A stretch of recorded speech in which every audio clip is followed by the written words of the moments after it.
A gente começa atualizando os estragos e os transtornos que perduram em São Paulo desde o vendaval da terça-feira.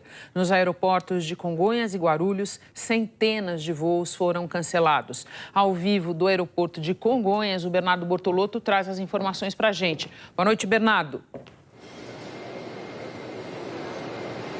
Oi, Renata, boa noite. Olha, eu estou aqui no saguão do aeroporto de Congonhas, bem pertinho do acesso à área de embarque, e você vê muitos passageiros cansados, esgotados desse dia e com suas malas, né? Porque não sabem para onde ir, não puderam embarcar, tiveram seus voos cancelados ou desviados, e aí a situação fica um pouco mais complicada. A AENA, que é a concessionária que administra o aeroporto de Congonhas, disse que recebeu a autorização para operar até a 00:30, ou seja, tem mais 9 minutos de operações aqui no aeroporto de Congonhas. Isso é 1h30 a mais do que o normal, porque normalmente Congonhas fecha às 11 horas da noite.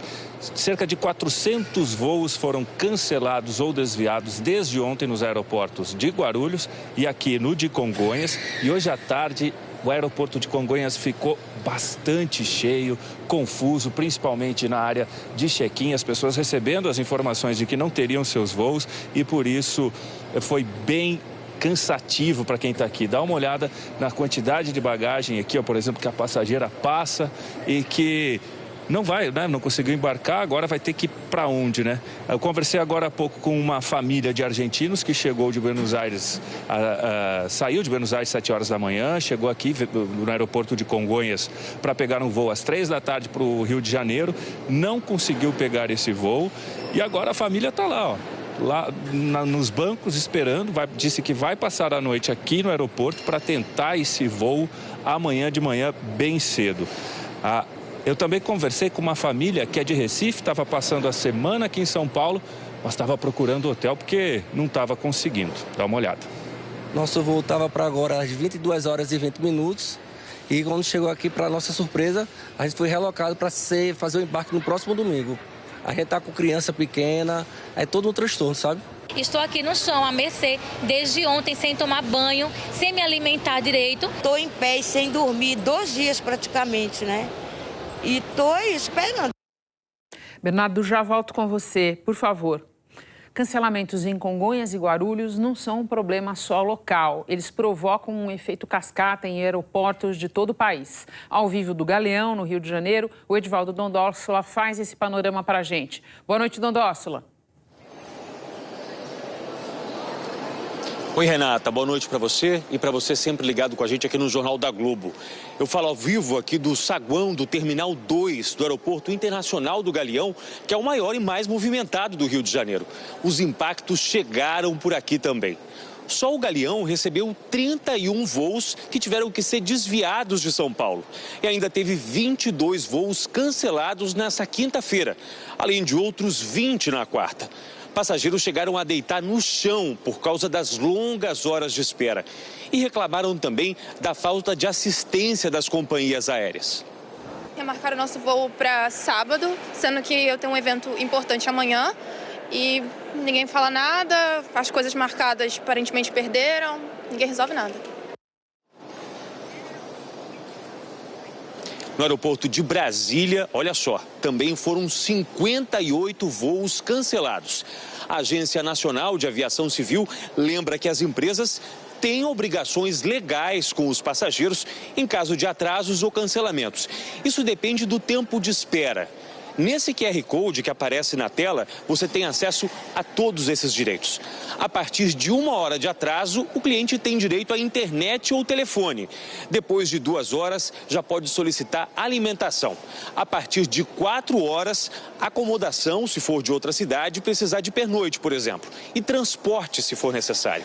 Se o atraso for acima de 4 horas ou houver cancelamento, o consumidor pode escolher entre o reembolso integral, reacomodação em outro voo ou até viajar por outro meio de transporte. A escolha é sempre do passageiro. A ABAER, associação que representa as companhias aéreas, declarou que as empresas lamentam os transtornos e que estão trabalhando para dar toda a assistência aos passageiros. Renata, mas os passageiros ainda não estão sentindo essa diferença na prática. Dá para ver aí nesse saguão. Dondosola, muito obrigada pelas informações. Bom descanso para você. E agora a falta de luz, que ainda é a realidade de 1.100.000 imóveis na cidade de São Paulo e sem normalidade à vista. A gente volta então com o Bernardo Bortolotto. Bernardo.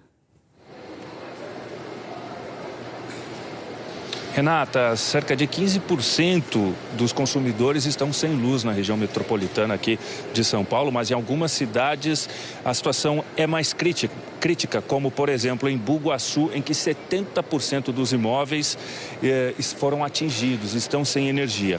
A Enel, que é responsável pelo abastecimento, não deu qualquer previsão de retorno dessa luz, mas disse que em algumas localidades o restabelecimento é mais complexo porque envolve a reconstrução completa da rede, com substituição de postes, transformadores e, por vezes, recondução de quilômetros de cabos. Agora à noite, o Globocop flagrou diversas regiões da capital ainda no escuro. Hoje foi mais um dia difícil para o paulistano. A falta de luz também prejudicou o trânsito, que já é complicado, e pelo menos 306 semáforos não funcionaram. E agora à noite nós circulamos pelas ruas aqui da capital, vimos vários semáforos ainda desligados. E claro que durante todo o dia também percebemos muito prejuízo, principalmente no comércio e no setor de serviços. Jantar à luz de velas, você já ouviu falar. Só que em São Paulo, até o cozinheiro precisa dessa ajuda. E não é nada romântico. Cancelei 4 confraternizações já. Agora eu estou aberto porque estou tentando esperar voltar, mas Enel não dá satisfação.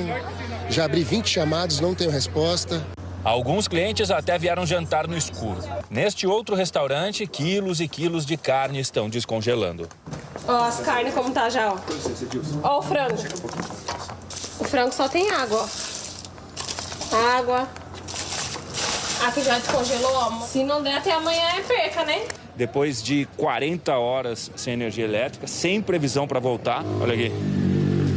Esses aqui são sorvetes, a gente consegue ter uma ideia. Já era, geladeira de sorvete. Aqui já é 6 mil de prejuízo. Na região do Brás, conhecida pela venda de roupas, a loja de vestidos infantis vendeu muito pouco. Isso bem no fim do ano, época que todo mundo quer faturar mais. A gente depende dessa comissão para a gente poder sobreviver.